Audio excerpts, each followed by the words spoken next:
জঘন্য একজন জঘন্য স্বামী। আপনি ভালো পুরুষ না। আরে বন্ধুর কাছে, গার্লফ্রেন্ডের কাছে সব ভালো হতে পারে, নিজের স্ত্রীর কাছে যে ভালো নয় সে আসলে প্রকৃত পুরুষ নয়। فقد فاز فوزا عظيما. أما بعد فإن خير الحديث كتاب الله وخير الهدي هدي محمد صلى الله عليه وسلم وشر الأمور محدثاتها وكل محدثة بدعة وكل بدعة ضلالة وكل ضلالة في النار. أعوذ بالله من الشيطان الرجيم. هو الذي خلقكم من نفس واحدة وجعل منها زوجها ليسكن إليها. শ্রদ্ধেয় সভাপতি সাহেব, উলামায়ে কেরাম, সুপ্রিয় ভাই ও বোনদের জানাই আন্তরিক শুভেচ্ছা ও অভিনন্দন। আজকে আমাকে যে আলোচ্য বিষয় নিয়ে বলতে বলা হয়েছে তা হল আদর্শ পরিবার ও সমাজ গঠনে আমাদের ভূমিকা। আমাদের প্রত্যেকের বক্তব্য রেকর্ডিং হচ্ছে, যা শুধু এখানে সীমাবদ্ধ নয়, বিভিন্ন জায়গায় কেউ লাইভে দেখছেন, পরবর্তীতেও সেটা সংরক্ষিত থাকবে, বিভিন্ন জনে শুনবেন। অত্র মাদ্রাসার নতুন প্রধান শিক্ষক হিসেবে যিনি এসেছেন একটি কথা বললেন অত্যন্ত মূল্যবান, যে মাদ্রাসা যদি না থাকে তাহলে দিনের কথা বলবেন কে? আল্লাহর নবী সাল্লাল্লাহু আলাইহি ওয়াসাল্লাম বলেছেন যে যেদিন আলেম থাকবে না, যেদিন আলেম একটাও থাকবে না, সেদিন জনগণ জাহেলদের, অজ্ঞদের, মূর্খদেরকে নেতা বানাবে, তারা বিনা জ্ঞানে ফতোয়া দেবে, নিজেরাও পথভ্রষ্ট হবে, গুমরাহ হবে, লোকেদেরও গুমরাহ পথভ্রষ্ট করবে। সহিহ বুখারী হাদিস নম্বর 100। আমার নির্ধারিত আলোচ্য বিষয় আছে, আমি নির্ধারিত আলোচ্য বিষয়ে বক্তব্য রাখার আগে কয়েকটি কথা। এই যে আপনারা একটা হাতে কাগজ দেখছেন, মনোযোগ দেবেন। এই কাগজটাকে যদি, এই কাগজটার কালার কি আছে? যে লাল। 2000 টাকার যে নোট আছে, সেই 2000 টাকার নোটটাও এই কালারে, 2000 টাকার নোটটাও এই কালারে। 2000 টাকার নোটটাকে 2000 টাকার নোটের সমপরিমাণ করে, 2000 টাকার নোটের সমপরিমাণ করে যদি এই কাগজটাকে কাটা হয় আর আপনাদের কাউকে দেওয়া হয় লেন 2000 টাকার নোট, কেউ নেবেন? যে কেউ নেবেন না। গতকালকে এক জায়গায় ছিলাম, এক ভদ্রলোক বলছেন হ্যাঁ নিয়ে নেবো। আমি বলছি সবে কি হ্যাঁ বলিয়ে না, একটু বুঝে সুঝে বলিয়ে। যে তো সাধারণ ভাবে যদি কথা বলা হয় তাহলে কোনটা সঠিক আর কোনটা বেঠিক এটা বুঝবেন কি করে? সাধারণ ভাবে যদি কথা যদি বলা হয় তাহলে অনেকেই বুঝবেন যে কোনটা সঠিক আর কোনটা বেঠিক। কিন্তু যদি কেউ কোরআনে, আল্লাহ কোরআনে বলেছেন, রাসূলুল্লাহ সাল্লাল্লাহু আলাইহি ওয়াসাল্লাম হাদিসে বলেছেন, আর তারপরে কেউ রেফারেন্স দেন আর আপনারা শুনেন, তাহলে বুঝবেন কি করে যে ইনি সঠিক বললেন না বেঠিক বললেন? যে জগতে বক্তার অভাব আছে। সুপ্রিয় ভাই এবং বোন যারা বক্তব্য শুনছেন এবং অতীতে যারা বক্তব্য রেখেছেন, আমি আপনাদের চরম শ্রদ্ধা করি। আমি একজন ক্ষুদ্র ব্যক্তি, আমার জ্ঞান বেশি নয়, অল্প জানি। আর আমি প্রত্যেককে এই পরামর্শ দিই, যে কথাটা বলবেন সেটা ভালোভাবে যাচাই বাছাই করে নেবেন। 5 মিনিট বলবেন, আগে 5 মিনিট ভালোভাবে পড়াশোনা করে দেবেন। তার কারণ আমরা জনগণ মনে মনে ভাবছি অতীতে যা বলে গিয়েছেন সব সঠিক। কি বলছেন? যে আমি কোন বক্তার নাম নিচ্ছি না, সাধারণভাবে একজনকে বললাম যে এই হাদিসটা জয়ী, অবশ্য তিনি পরবর্তীতে মেনে নিলেন। বুঝতে পেরেছেন যে শয়তানের পক্ষ থেকে রাগ আছে। যদি আপনারা স্টাডি অধ্যয়ন না করেন বুঝবেন কি করে যে সঠিক না বেঠিক? এক সাহেব বলছেন প্রত্যেককে জাহান্নামে একদিন থাকতে হবে। বক্তব্য রেকর্ডিং আছে, আপনারা শুনবেন। যেহেতু রেকর্ডিং আছে বক্তব্য, তার পরবর্তী আয়াতেই তার জবাব আছে। জি, ইমানদার ব্যক্তিরা জাহান্নামে একদিন কেন, পুলসেরা পার হয়ে যাবে চোখের পলকে, ওখানে জাহান্নামে থাকবে এমনটি না। বিদ্যুতের গতিতে, বাতাসের বায়ুর গতিতে, অশ্বগামী ঘোড়ার গতিতে, বিভিন্ন পর্যায়ে।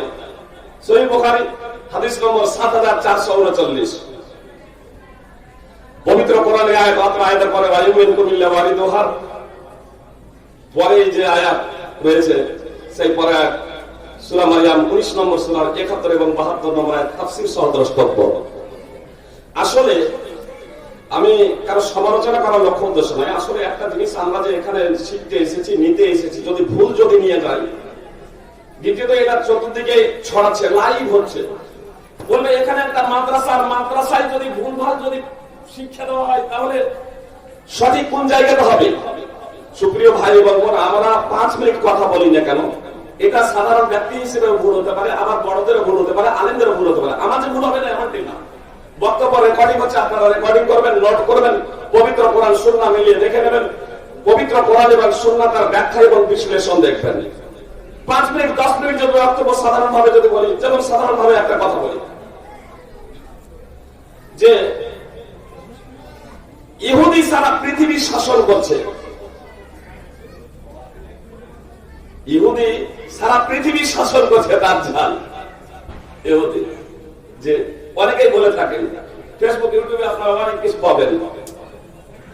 অথচ আপনি যদি পবিত্র কোরআন যদি অধ্যয়ন করেন, সূরা আলে ইমরান 3 নম্বর সূরার 112 নম্বর আয়াত, তো আল্লাহ তাআলা অত্র আয়াতে বলছেন ইহুদিদের উপরে আল্লাহ তাআলার গজব, তারা দুটি অবস্থান ছাড়া তারা বাঁচতে পারে না। একটি হচ্ছে যে আল্লাহ তাআলার রহমত তাদের উপরে অবতীর্ণ হবে, অর্থাৎ তারা কালেমে শাহাদাত করে মুসলমান হয়ে যাবে। এক, অথবা কোন মুসলমান আশ্রয় দেবে, কোন ইসলামী রাষ্ট্র আশ্রয় দেবে, অথবা কোন অন ইসলামিক রাষ্ট্র আশ্রয় দেবে। আমেরিকা শুধু তার দয়া পরামর্শ হাতটা ইহুদিদের উপর থেকে একটু সরিয়ে নিত, এখন আমেরিকার আছে যে আমেরিকার ছত্র ছায়ায় আছে বলে এই বছর সারা পৃথিবী তার শাসন করছে এমনটি না। দাজ্জাল 3 প্রকারের। এক প্রকার দাজ্জাল বাস্তবে দাজ্জাল, কেউ কেউ বলে ট্রেনে ট্রেন না, ট্রেন না, আর ইহুদিও না। এর দাজ্জাল হলো এক প্রকারের দাজ্জাল হলো, বিস্তারিত ব্যাখ্যা বিশ্লেষণ করেছিল, এক প্রকারের দাজ্জাল হলো, আমরা যদি হাদিসগুলো অধ্যয়ন করি, এক প্রকারের দাজ্জাল যে কিয়ামতের সন্নিকটে আসবে, তার ডান চোখটা হবে কানা আঙ্গুরের মতো ফোলা। সহিহ বুখারী হাদিস নম্বর 7026। আর সেই দাজ্জাল মদিনাতে প্রবেশ করবে না। যারা বলছে ট্রেন তো এখন মদিনাতে চলছে, জি, মক্কা থেকে মদিনা ট্রেন চলছে, তা আল্লাহ রাসূল সাল্লাল্লাহু আলাইহি ওয়াসাল্লাম বলেন মদিনাতে দাজ্জাল প্রবেশ করবে না। সহিহ বুখারী হাদিস নম্বর 7125। তো দাজ্জাল মদিনাতে প্রবেশ করবে না। আর দাজ্জালের আরেকটা চোখ, সেটাও হবে কানা, বাম চোখ। সেই বাম চোখটা হবে একেবারে ল্যাপা, বাম চোখ হবে কানা একেবারে ল্যাপা, সহিহ মুসলিম। আর ডান চোখ হবে কানা আঙ্গুরের মতো ফোলা, দুটোই কানা। এক প্রকার দাজ্জাল হলো যে নিজেকে নবী বলে বিশ্বাস করবে, যে নিজেকে নবী বলে দাবি করবে। এই ধরনের দাজ্জাল প্রায় 30 জন জন্মগ্রহণ না করা পর্যন্ত, তারা নিজেদেরকে নবী বলে দাবি না করা পর্যন্ত কিয়ামত সংঘটিত হবে না। সহিহ বুখারী হাদিস নম্বর 7121। মুসলিমের মোকাদ্দমা আছে, তৃতীয় দাজ্জাল হলো সেই দাজ্জাল যে নিজে হাদিস তৈরি করে রাসূলুল্লাহ সাল্লাল্লাহু আলাইহি ওয়াসাল্লামের নামে বলে দেয়। 3 প্রকারের হলো দাজ্জাল। আর এই ইহুদিরা দাজ্জালের অনুসরণ করবে, যখন ওই মাসিহ দাজ্জাল যার ডান চোখটা হবে আঙ্গুরের মতো ফোলা আর বাম চোখটা হবে একেবারে ল্যাপা কানা। বুঝতে পেরেছেন? বিস্তারিত আমি আলোচনা করেছিলাম, তার কারণে আমাকে নির্ধারিত আলোচ্য বিষয়ে আমাকে আলোচনা করতে হবে। সুপ্রিয় ভাই এবং বোন, আমার আলোচ্য বিষয় আদর্শ পরিবার। আমার আলোচ্য আদর্শ পরিবার। আমি যে বিষয়টা বলতে চাচ্ছিলাম যে এই কাগজকে যদি দেখারও যদি হয়, এই কাগজকে যদি 2000 টাকার নোটের সমপরিমাণ করে কাটা হয়, তাহলে কিন্তু কেউ নেবে না, টাকা বলে এটা গ্রহণ করবে না। কিন্তু অরিজিনাল টাকার মতো 2000 টাকার নোটের মতো যদি একটা টাকা থাকে, যাকে আমরা জাল টাকা বলছি, তাহলে যারা আসল এবং জালের মধ্যে পার্থক্য করতে জানে না, তারা ওই চক্রান্তের শিকার হবে না, হবে না? এই জায়গাতে এই মাদ্রাসার প্রয়োজন। আমরা এই বলার লক্ষ্য উদ্দেশ্যে এই কয়েকটা কথা বললাম। এই জায়গাতেই মাদ্রাসার প্রয়োজন, এই জায়গাতেই মাদ্রাসার প্রয়োজন। যারা জেনারেল শিক্ষিত, আধুনিক শিক্ষিত, তারা কোরআন বা হাদিসের ইবারত করতে ভুল করেন, সেই জায়গাটা আমরা ভুল ধরি না। যেমন বাংলা রিডিং করতে গিয়ে বা বাংলা বলতে গিয়ে আমাদের গুরুচন্ডাল হয়, যে এটা একটা আলাদা জিনিস। কিন্তু যখন ভাবার্থে যখন ভুল যখন হয়, বাংলাতেও আমি একটা জিনিস বলতে চাচ্ছি, জায়েজ যদি না জায়েজ যদি হয়, না জায়েজ যদি জায়েজ হয়, বৈধ যদি অবৈধ হয়, অবৈধ যদি বৈধ হয়, তাহলে এটা মারাত্মক বিষয়।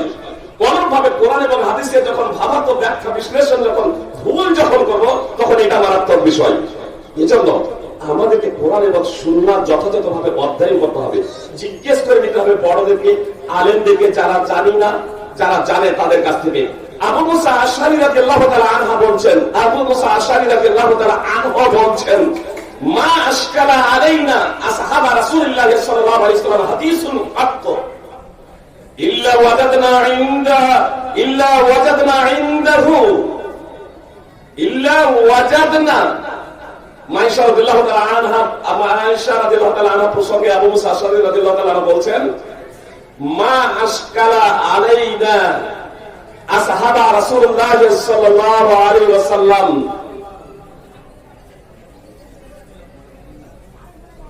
ফাসাআলনা আয়েশা ইল্লা ওয়াজাদনা ইনদাহা মিনহু ইলমা। যখনই কোন হাদিস রাসূলুল্লাহ সাল্লাল্লাহু আলাইহি সাল্লামের সাহাবাদের নিকটে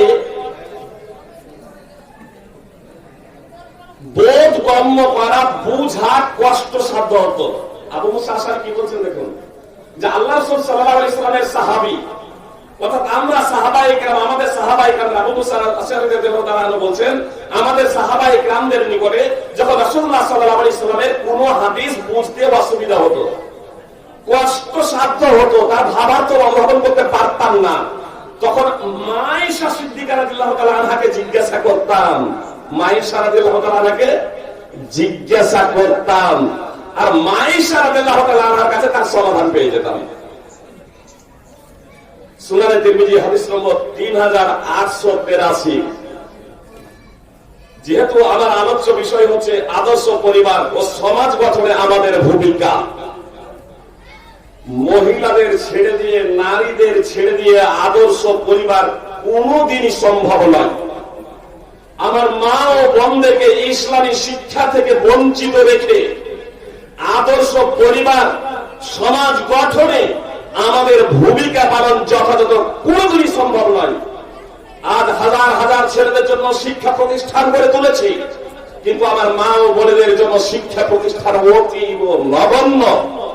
তারা দিনে ইসলাম থেকে বঞ্চিত আছে বলা যেতে পারে।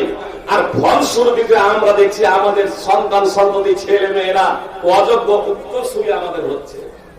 এটা কেন? যেহেতু যে কারখানাতে সন্তান সন্ততি মানুষ হবে, সেই কারখানাই তো আপনার সেই কারখানাই মহামূল্য হিসেবে করে আমরা তুলে নিই। লুঙ্গি তো বিভিন্ন কোম্পানির আছে না নাই ভাই, জামা কাপড় বিভিন্ন কোম্পানির আছে, সুতো দিয়ে সব বিভিন্ন কোম্পানি থেকে তৈরি হচ্ছে। তো কোন কোম্পানির জুতা অনেক মূল্যবান, কোন কোম্পানির জামা অনেক মূল্যবান, কোন কোম্পানির চাদর অনেক মূল্যবান, আর সবই তো সুতা দিয়ে তৈরি হচ্ছে, কিন্তু কোম্পানির প্রেক্ষাপটে তার মূল্য বেড়ে যাচ্ছে অনেক। লোহা রড আপনারা যে দেখছেন, রড তো বিভিন্ন রড যতগুলো আছে সব তো আপনার ওই কি দিয়ে তৈরি হচ্ছে, একই ম্যাটেরিয়াল দিয়ে তৈরি হচ্ছে। কি বলছেন? তো বিভিন্ন কোম্পানির রডের মূল্যে পার্থক্য নেই। এই পার্থক্য কিভাবে হচ্ছে? আপনার যে মেশিন, কোম্পানি কোম্পানি এবং মেশিনের উপরে সেটা নির্ভর করছে। সুপ্রিয় ভাই এবং বোন, আল্লাহ তাআলা বলছেন হুয়াল্লাযী খালাকা লাকুম হুয়াল্লাযী খালাকাকুম মিন হুয়াল্লাযী খালাকাকুম মিন নাফসিন ওয়াহিদা। আল্লাহ হলেন তিনি যিনি তোমাদেরকে এক সত্তা থেকে এক জীবন থেকে সৃষ্টি করেছেন। ওয়াজাআলা মিনহা যাওজাহা, এবং তার থেকে তার অর্ধাঙ্গিনী তার জোড়াকে সৃষ্টি করেছেন, তার থেকে তার স্ত্রীকে সৃষ্টি করেছেন। লিয়াসকুনা ইলাইহা, যাতে তিনি তার কাছে প্রশান্তি লাভ করেন। সূরা আরাফ 7 নম্বর সূরার 189 নম্বর আয়াত। আল্লাহ কি বললেন? তোমাদেরকে মানব জাতিকে আল্লাহ সৃষ্টি করেছেন একটা জীবন থেকে। ওয়াল্লাযী খালাকাকুম মিন নাফসিন ওয়াহিদা ওয়াজাআলা মিনহা যাওজাহা, আর সেই একটা জীবন অর্থাৎ আদম আলাইহিস সালাম থেকে তার অর্ধাঙ্গিনীকে সৃষ্টি করেছেন। কারণ উল্লেখ করছেন আল্লাহ তাআলা লিয়াসকুনা ইলাইহা, যাতে তিনি তার কাছে প্রশান্তি লাভ করেন।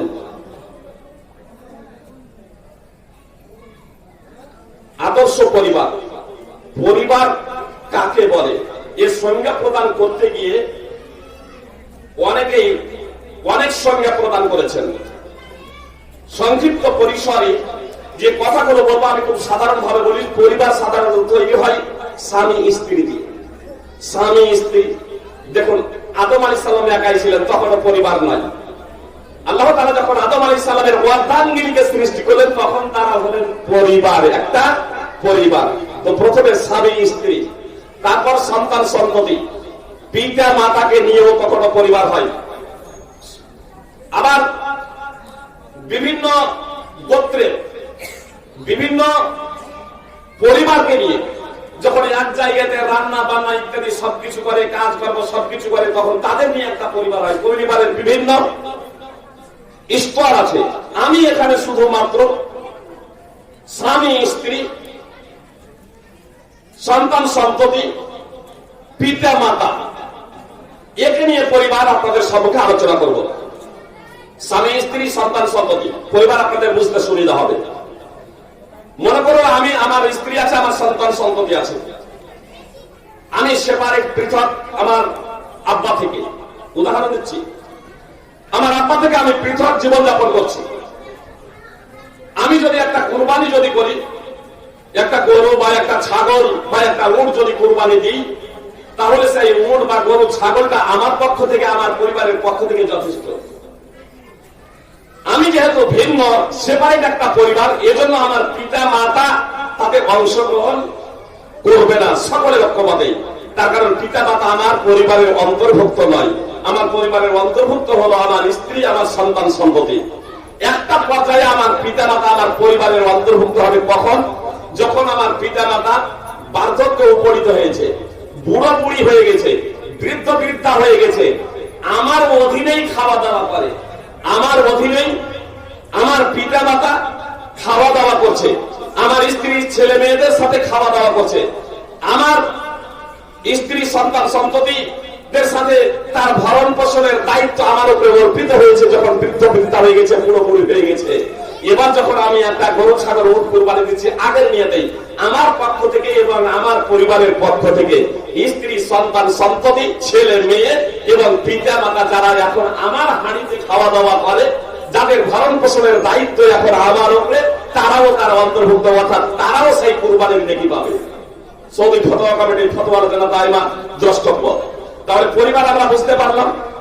তাহলে প্রথমত স্বামী এবং স্ত্রী, এই বিষয়টা আমরা বোঝার প্রচেষ্টা করবো যে স্বামী এবং স্ত্রী। তার কারণ হলো আদর্শ পরিবার হতে পারে না, আদর্শ পরিবার গঠন হতে পারে না যতক্ষণ না স্বামী এবং স্ত্রী এদের দুজনের মধ্যে প্রেম প্রীতি ভালোবাসা এবং দাম্পত্য জীবন সুখময় হবে। আর স্বামী স্ত্রীর মাঝে যদি দাম্পত্য জীবন যদি সুখী যদি না হয়, তাহলে সেই পরিবারের সন্তান সন্ততি পিতা মাতাকে নিয়ে কোনোদিনই আপনার আদর্শ পরিবার গঠিত হতে পারে না। আজকে যেটা সব থেকে বড় অভাব, স্বামী স্ত্রীতে ঝগড়া, পিতা মাতায় ঝগড়া, ভাই ভাইয়ে ঝগড়া, ভাই বোনে ঝগড়া, পিতা পুত্রে ঝগড়া, মায়ে কন্যায় ঝগড়া, জায়ে জায়ে ঝগড়া, জায়ে ননদে ঝগড়া, শ্বশুরে শাশুড়িতে ঝগড়া, জামায়ে শ্বশুরে পর্যন্ত ঝগড়া হচ্ছে। আত্মহত্যা নিয়ে সবগুলো চলছে, আমরা এই সমাজে দেখছি। এই আদর্শ পরিবার কিভাবে গঠিত হবে, আমি শুধু কয়েকটা পয়েন্ট আপনাদের সম্মুখে দিয়ে যাচ্ছি, কথাগুলো একটু আপনারা মনোযোগ দিয়ে শুনুন। আদর্শ পরিবার, আল্লাহ তাআলা বললেন যে আমি আদম আলাইহিস সালামকে সৃষ্টি করার পরে তার থেকে তার অর্ধাঙ্গিনীকে সৃষ্টি করেছি যাতে তিনি প্রশান্তি লাভ করেন। আল্লাহ তাআলা সার্বিকভাবে এবার বলছেন, وَمِنْ آيَاتِهِ أَنْ خَلَقَ لَكُم مِّنْ أَنفُسِكُمْ أَزْوَاجًا لِتَسْكُنُوا إِلَيْهَا وَجَعَلَ بَيْنَكُم مَّوَدَّةً وَرَحْمَةً إِنَّ فِي ذَلِكَ لَآيَاتٍ لِقَوْمٍ يَتَفَكَّرُونَ। আল্লাহ তাআলার নিদর্শনাবলীর মধ্যে রয়েছে যে আল্লাহ তাআলা তোমাদের জন্য, তোমাদের মধ্য থেকেই, তোমাদের নিজদের থেকেই তোমাদের জোড়া সৃষ্টি করেছেন। আল্লাহ তাআলা পুরুষদেরকে বলছেন যে তোমাদের থেকে তোমাদের স্ত্রীদেরকে সৃষ্টি করেছেন, মানুষ থেকেই মানুষের জোড়া সৃষ্টি করেছেন। যদি গরু ছাগল যদি করতেন তাহলে গেলে সেই প্রশান্তি পাওয়া যেত না। কেন করেছেন? আল্লাহ তাআলা বলছেন আসওয়াজান লিতাসকুনু ইলাইহা, লিতাসকুনু ইলাইহা, মানুষের মধ্য থেকে, পুরুষদের মধ্য থেকে পুরুষদের জোড়া সৃষ্টি আমি করেছি, লিতাসকুনু ইলাইহা, যাতে স্বামীরা স্ত্রীদের কাছে প্রশান্তি লাভ করে, স্বামীরা স্ত্রীদের কাছে শান্তি পায়, স্বামীরা স্ত্রীদের কাছে তৃপ্ত হবে, আনন্দ পাবে। আল্লাহ বলছেন আমি স্বামী এবং স্ত্রী উভয়ের মাঝে প্রেম প্রীতি এবং ভালোবাসা সৃষ্টি করেছি। ইন্না ফি যালিকা লায়াতিন লিকাওমিন ইয়াতাফাক্কারুন, নিশ্চয়ই এর মধ্যে চিন্তাশীল কওমের জন্য, চিন্তাশীল সম্প্রদায়ের জন্য অনেক নিদর্শন রয়েছে। সূরা রুম 30 নম্বর সূরার 21 নম্বর আয়াত।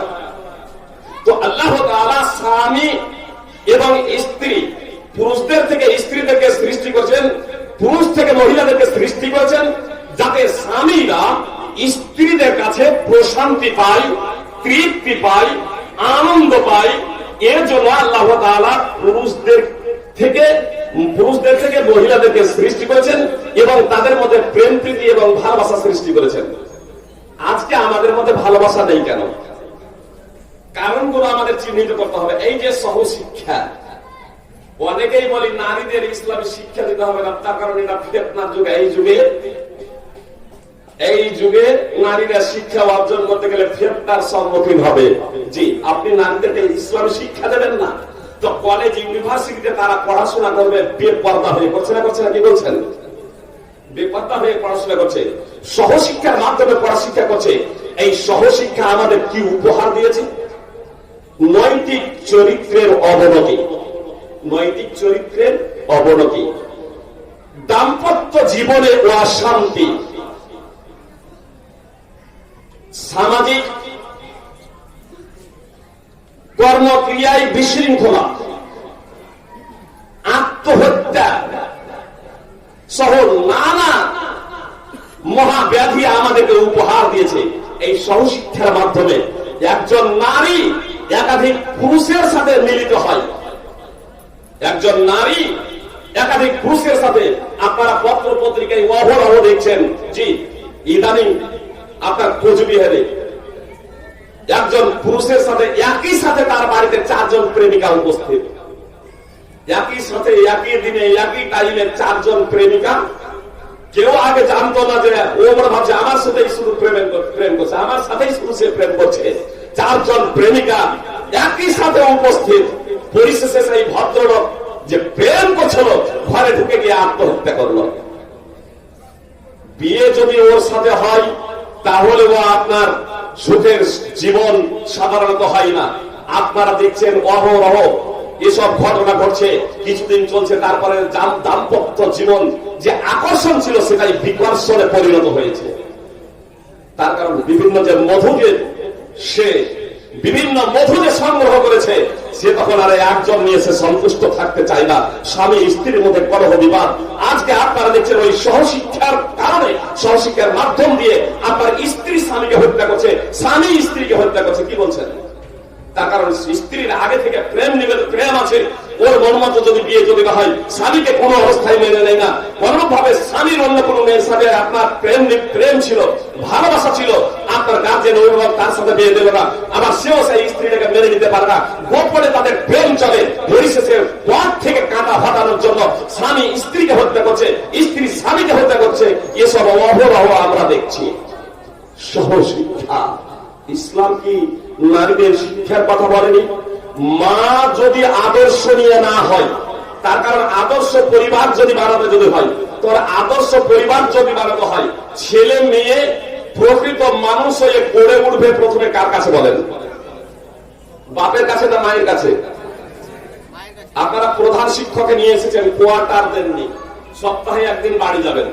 শুধু উনি বলে নয়, যারা চাকরিজীবী সকালে বের হয়ে যান, সন্ধ্যায় আসেন, যারা আপনার বিদেশে যান, আপনার 4 মাস 6 মাস বছরের জন্য বিদেশে চলে গেলেন, স্ত্রী থাকলো বাড়িতে, আপনার ওই যে কচি কাঁচা ছেলে মেয়েগুলো আছে, সেই ছেলে মেয়েগুলো লালন পালন করবে কে? তাদেরকে প্রকৃত মানুষ রূপে গড়ে তুলবে কে? কার কাছে প্রকৃত মানুষ রূপে গড়ে উঠবে? বাপ তো আছে বাইরে, আপনি চাকরি করছেন, সকালে বের হয়ে গিয়েছেন, সন্ধ্যায় আসছেন, মা সদা সর্বদা বাড়িতে রয়েছে। ওই মাই যদি আপনার ইসলাম সম্পর্কে অবগত না হয়, মা যদি সুশিক্ষায় শিক্ষিত যদি না হয়, তাহলে ও কিভাবে আমার আপনার সন্তানকে, ছেলে মেয়েকে আদর্শ করে গড়ে তুলবে, প্রকৃত মানুষ রূপে গড়ে তুলবে? মানুষ তো আজকে অনেক, মানুষ তো আজকে অনেক, কিন্তু প্রকৃত মানুষ নেই। প্রকৃত মানুষ নেই, মানুষ তো পারে। ইঞ্জিনিয়ার, ডাক্তার, ব্যারিস্টার শুধু হলেই হবে না, আপনার হাইকোর্টের উকিল পর্যন্ত, যে হাইকোর্টের উকিল, ইঞ্জিনিয়ার, ডাক্তার, ব্যারিস্টার থেকে নিয়ে প্রফেসর, উচ্চ শিক্ষিত সেই সমস্ত ব্যক্তিরা নিজের মায়ের ঘাড়ে ধাক্কা দিয়ে বাড়ি থেকে বের করে দিচ্ছে। কি বলছেন? অর্থ নেই, সম্পদ নেই, আসলে তারা শিক্ষিত হয়েছে, প্রকৃত শিক্ষিত হতে পারেনি। এজন্য আপনার যদি আদর্শ পরিবার যদি বানানো হয়, তাহলে আমার মায়েদেরকে প্রথমত আদর্শনীয় হতে হবে, তাদেরকে প্রকৃত মানুষ রূপে গড়ে তুলতে হবে। কি অনেক বিষয়, আমার মা ও বোনেরা সব বিষয়ে কাজে এমন কিনা, যেমন এক্ষুনি আমি আপনাদের সম্মুখে পরিবেশন করলাম যে আবু মুসা আশআরী রাদিয়াল্লাহু আনহু একজন বিখ্যাত সাহাবী, তিনি বলছেন মা আশকারা আলাইনা আসহাবা রাসূলুল্লাহ সাল্লাল্লাহু আলাইহি ওয়াসাল্লাম হাদিসুন কাত সাল্লা আয়েশা ইল্লা ওয়াজাদনা ইনদাহা মিনহু ইলমা। আমাদের সাহাবাদের নিকটে, পুরুষ আল্লাহ রাসূল সাল্লাল্লাহু আলাইহি ওয়াসাল্লাম যে আমরা পুরুষ সাহাবী, এই পুরুষ সাহাবীদের নিকটে যদি রাসূলুল্লাহ সাল্লাল্লাহু আলাইহি ওয়াসাল্লামের কোন হাদিসের বোধগম্য হতো না, তার ভাবার্থটা কি আমরা বুঝতে পারতাম না, তো মা আয়েশা রাদিয়াল্লাহু তাআলা আনহার কাছে যেতাম, আর মা আয়েশা রাদিয়াল্লাহু তাআলা আনহাকে জিজ্ঞেস করতাম এই হাদিসের তাৎপর্য কি। মা আয়েশা রাদিয়াল্লাহু তাআলা আনহা সঙ্গে সঙ্গে তার সমাধান দিয়ে দিতেন। সূরা তিরমিজি হাদিস নম্বর 3883। তাহলে মা আয়েশা রাদিয়াল্লাহু তাআলা আনহা সাহাবীদের যুগে মহিলা, তিনি একজন মুফতি, মহিলা তিনি একজন মুফতি, তার থেকে অনেক সাহাবী এবং তাবেঈ হাদিস সংকলন করেছেন, হাদিস বর্ণনা করেছেন, ফতোয়া দিয়েছেন।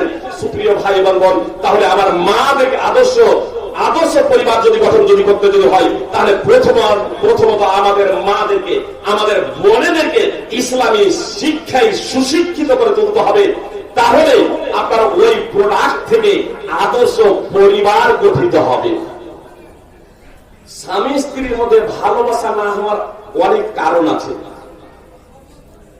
যেমন বললাম সহশিক্ষা। আরো একটা বিষয় হচ্ছে, আমরা বাজারে যাই, জামা কাপড় জুতা মোজা থেকে নিয়ে যা কিছু কিনি, 2-4টা আমরা দেখি না? কি বলছেন? আমরা পছন্দ করি না? আজকাল আমার মা বোনেরা তারাও পছন্দ করছে, বলছে আমাদের পছন্দে আমরা ইয়ে করবো। কি বলছেন? মার্কেটে যাই, কিছুদিন হলো মার্কেটে গিয়েছি, 10 টাকা কিলো দামের বেগুন আছে আর 70 টাকা কিলো দামের বেগুন আছে। 10 টাকা কিলো দামের বেগুন, 70 টাকা কিলো দামের বেগুন। তো 10 টাকা কিলো দামের যেগুলো বেগুন, সেগুলো দূর থেকেই বোঝা যাচ্ছে যে কানা আছে, ভিতরে পোকা আছে। পাশেই 70 টাকা কিলো দামের বেগুন আছে, আবার 50 টাকা কিলো দামের বেগুন ছিল। তো আমি ওই 10 টাকা কিলো দামের বেগুন না নিয়ে ওই দামি বেগুনটাই নিলাম। 500 বেগুন দেন। উনি তারাজুতে চাপিয়েছেন, তখন আমি ওনাকে বলছি এটা ভাজি করবো না বা রান্না নয়, এটাকে পুড়িয়ে ছানা করবো। তখন তারাজু পাল্লা থেকে 2টা নামিয়ে আবার অন্যগুলো 2টো দিলেন। মানে ওই ভালোর মধ্যে আবার কানা পোকরা আছে। কি বলছেন? মানে যে যে বিষয় যে যা করেন সে বিষয়ে তিনি পারদর্শী। উনাকে যেমনই বলেছে যে এটা আমি পুড়িয়ে ছানা করবো, দুটা নামিয়ে এবার অন্য দুটো দিচ্ছেন। বৈষয়িক পার্থিব বিষয়ে আমরা সবাই মহাবুদ্ধিমান, কিন্তু ধর্মের বিষয়ে চরম অজ্ঞ। ধর্মের বিষয়ে চরম অজ্ঞ। পার্থিব বিষয়ে আমরা যাচাই বাছাই করি, আর ধর্মের বিষয়ে পার্থিব বিষয়ে জামা কাপড় যে নিবে তাকে আমরা দেখাই কি দেখাই না? ও নিবে তাহলে ও কোনটা নেবে, জোতা নেবে কোনটা, মোজা নেবে কোনটা, ও দেখাচ্ছি। তো বউ কোনটা নেবে, যার সাথে দাম্পত্য জীবন শুরু করবে, ছেলে বউ দেখবে না? বাপ দেখতে যাচ্ছে কেন? বাপ দেখতে যাচ্ছে বউ, ওখানে ছেলেকে দেখাচ্ছি না। আল্লাহ রাসূল সাল্লাল্লাহু আলাইহি ওয়াসাল্লাম বলছেন, আমি যখন একটা মেয়েকে প্রস্তাব দিলাম, আল্লাহ রাসূল সাল্লাল্লাহু আলাইহি ওয়াসাল্লাম বলছেন, তুমি মেয়েটাকে দেখে নাও, তুমি মেয়েটাকে দেখে নাও। ফাইন্নাহু আহরা আন ইউতামা বাইনাকুমা। তার কারণ হলো, যখন তুমি যাকে বিয়ের প্রস্তাব দিয়েছো সেই মেয়েটাকে যখন তুমি দেখে নেবে, তো তোমাদের দুজনের মাঝে ভালোবাসার সৃষ্টি হবে। সুনানে তিরমিজি হাদিস নম্বর 1087, সুনানে ইবনে মাজাহ হাদিস নম্বর 1066। সুপ্রিয় ভাই এবং বোন, বিষয়টা হলো যে যে বিয়ে করবে সে দেখবে, তার কারণ দাম্পত্য জীবন তো সে শুরু করবে, অবশ্য তার সাথে তার মা বোন ইত্যাদি দেখতে পারে। স্বামী বা অন্যান্য বন্ধু বান্ধব না, এটা জামা কাপড় না, এটা জামা কাপড় না যে প্রত্যেকেই যে কেউ ব্যবহার করতে পারে। আমাদের সমাজে একটা কথা আছে, যে খুব চলছে এই দাবি, ধর্ম যার যার উৎসব সবার। আসলে আমরা ধর্ম বুঝি না, তো অনেক মুসলমান বলে ধর্ম যার যার উৎসব সবার, আর তারপরে এরা কালী পূজা, দুর্গা পূজা, সরস্বতী পূজা ইত্যাদি যাচ্ছে, বলছে উৎসব সবার। ধর্ম যার যার উৎসব সবার। আমি এর জন্য বলি, স্ত্রী যার যার ভোগ সবার। তখন বাচ্চা ছিল না, তো ধর্ম যার যার উৎসব যদি সবার হয়, স্ত্রী যার যার ভোগ সবার, এটা মানবেন না কেন? শুধু একটা এখানে কথা বলতে, আজকে ওটা আলোচ্য বিষয় নয় আমার। সুপ্রিয় ভাই এবং বোন, কোন হিন্দু, খ্রিস্টান, বৌদ্ধ, জৈনকে মুসলমানদের উৎসবে অংশগ্রহণ করতে দেখেছেন? ইসলাম দ্বারা স্বীকৃত উৎসব বাৎসরিক দুটাই উৎসব, দুই ঈদের নামাজ, ঈদুল আযহা এবং ঈদুল ফিতর। ঈদের নামাজে কোন মুসলমান আজ পর্যন্ত অংশগ্রহণ করেছে? সাপ্তাহিক উৎসব হলো জুমার নামাজ, জুমার নামাজে কোন মুসলমান অংশগ্রহণ করেছেন? তাহলে ধর্ম যার যার উৎসব সবার। ওরা যদি অংশগ্রহণ করতো জুমার নামাজে আর ঈদের নামাজে, তারপরেও আপনার কালী পূজা, সরস্বতী পূজা ইত্যাদি উৎসবে আপনার যাওয়া যেত না। ইতিহাস অধ্যয়ন করুন, ইসলামের কোরআন অধ্যয়ন করুন। সুপ্রিয় ভাই, আমি আপনাদের যে বিষয়টা বলতে চাচ্ছিলাম, আসলে আজকে অনেক মুসলমান যে কথাগুলো বলছে, এর অন্যতম কারণ হলো ওই যে প্রোডাক্ট যে তৈরি হয়েছে, মা অশিক্ষিতা, ইসলাম সম্পর্কে তার সূক্ষ্ম ধারণা ছিল না, এজন্য ইসলাম কি সে সেটা বুঝে না। ইসলাম কি সে সেটা বুঝে না, এজন্য আপনার ইমান বিধ্বংসী কর্মকাণ্ডের মাধ্যমে আজকে আমাদেরকে নিয়ে চলে যাচ্ছে শয়তানের দাসত্বে, শয়তানের দাসত্বে, শয়তানের অনুকরণে আজকে আল্লাহ তাআলার দাসত্ব থেকে আমরা মুক্ত হয়ে গিয়েছি। সুপ্রিয় ভাই, আজকে এত মুসলমান হওয়া সত্ত্বেও মুসলমানরা মার খাচ্ছে। তো মুসলমানরা মার খাচ্ছে কেন, এটা অনুসন্ধান করবেন না? আল্লাহ তো বলছেন, আমি মুসলমানদেরকে শাসন ক্ষমতা দেব, আমি মুসলমানদের শাসন ক্ষমতা দেব। সূরা নূর 24 নম্বর সূরার 55 নম্বর আয়াত তাফসীর সহ দ্রষ্টব্য। আমাকে সেই যোগ্যতা অর্জন করতে হবে, আর আদর্শ পরিবার ছাড়া সেই যোগ্যতা অর্জন করা সম্ভবই না। তাহলে আমি আপনাদের বলছিলাম যে যে বিয়ে করে আদর্শ পরিবার গঠনের জন্য যে বিয়ে করবে সেই পাত্রী দেখবে। আল্লাহ রাসূল সাল্লাল্লাহু আলাইহি ওয়াসাল্লাম বলছেন, ইদা খাতাবা ইলাইকুম মান তারাদাউনা দীনাহু ওয়া খুলুকাহু ফাসাব্বিজুহু ইল্লা তাফআলু তাকুন ফিতনাতুন ফিল আরদি ওয়া ফাসাদুন আরীদ। তোমাদেরকে যখন এমন কোন ব্যক্তি বিয়ের প্রস্তাব দেবে, আপসে কথা বলবেন না। প্রয়োজনে আমার বক্তব্য শেষে আপনারা আমার বক্তব্যকে কেন্দ্র করে প্রশ্ন করতে পারেন। তোমাদেরকে কেউ যখন বিয়ের প্রস্তাব দেবে, যে প্রস্তাব দিবে তার যদি দিনদারি চরিত্র সম্পর্কে তোমরা সন্তুষ্ট থাকো, তোমরা সন্তুষ্ট থাকো, তাহলে তোমরা তার সাথে তাহলে তোমরা তার সাথে বিয়ে দিয়ে দাও। ইল্লা তাফআলু, যদি তোমরা ওই দীনদারি পরহেজগার চরিত্রবান যুবকের সাথে ছেলের সাথে বিয়ে না দাও, তখন ফিতনাতুন ফিল আরদি ওয়া ফাসাদুন আরিদ, তাহলে পৃথিবীতে ফিতনা বিপর্যয় মহা বিপর্যয় দেখা দেবে, ফিতনা ফাসাদ ও মহা বিপর্যয় দেখা দেবে। আপনার কাছে প্রস্তাব পাঠিয়েছে একজন সৎ আল্লাহওয়ালা পরহেজগার ছেলে, আর আপনি চাকরির সন্ধানে মেয়েকে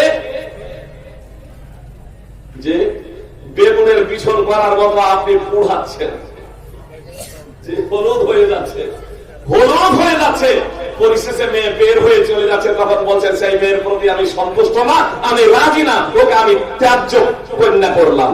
নাউযুবিল্লাহি মিন যালিক। অপরাধ আপনার, আপনি যে ভালো ভালো পাত্র আসার পরেও, দিনদার পরহেজগার পাত্র আসার পরেও আপনি বিয়ে দিচ্ছেন না, তো সেই মেয়ে কি করবে? আল্লাহ রাসূল সাল্লাল্লাহু আলাইহি ওয়াসাল্লামের ভাষাটা দেখুন সুনানে তিরমিজি।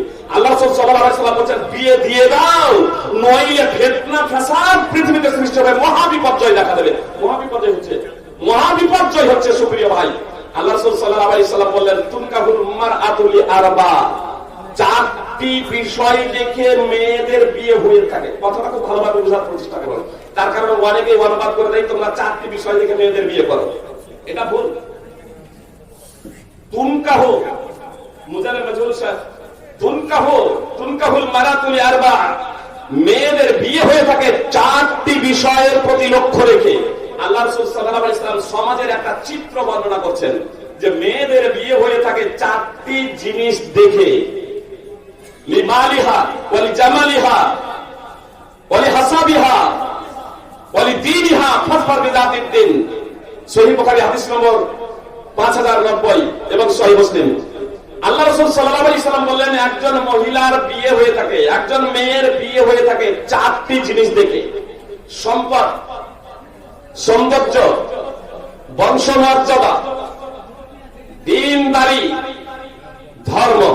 আল্লাহ রাসূল সাল্লাল্লাহু আলাইহি ওয়াসাল্লাম বলছেন দ্বীনদারিকে প্রাধান্য দেবে, ধার্মিকতাকে প্রাধান্য দেবে, পরহেজগারিতাকে প্রাধান্য দেবে। এমনটি যদি না করো তাহলে ধ্বংস অনিবার্য।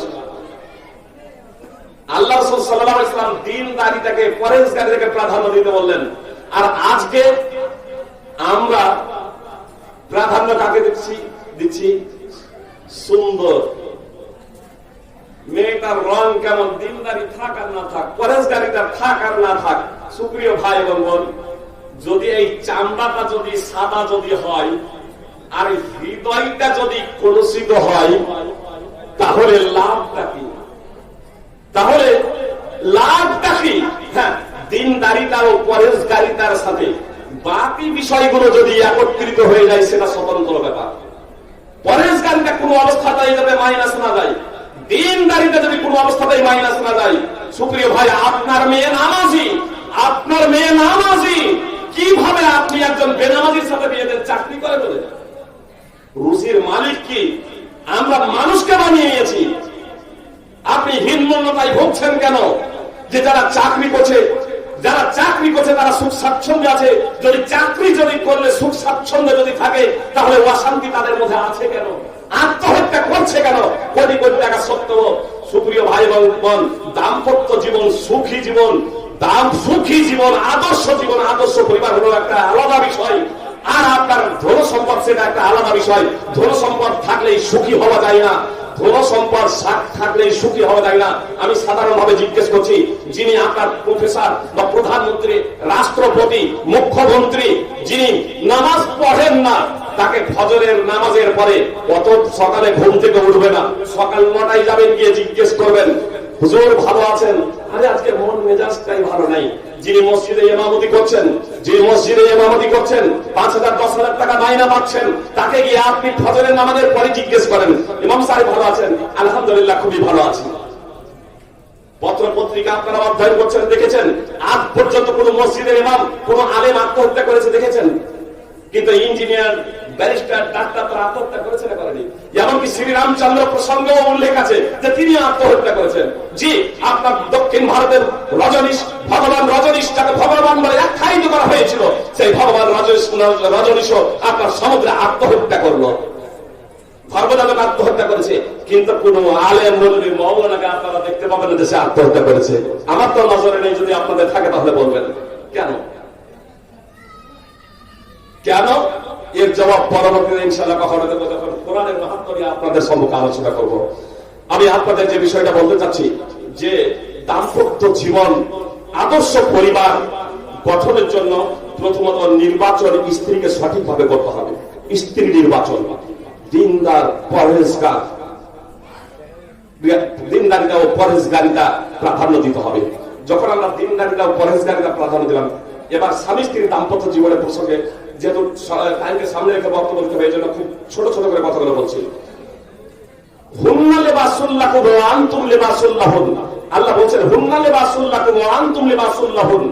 সূরা বাকারা 2 নম্বর সূরার 187 নম্বর আয়াতের অংশ বিশেষ। আল্লাহ বলছেন হুন্না লিবাসুল লাকুম ওয়া আনতুম লিবাসুল লাহুন। স্ত্রীরা স্বামীদের পোশাক আর স্বামীরা স্ত্রীদের পোশাক। বিষয়টা হয়তো বুঝে এলো না।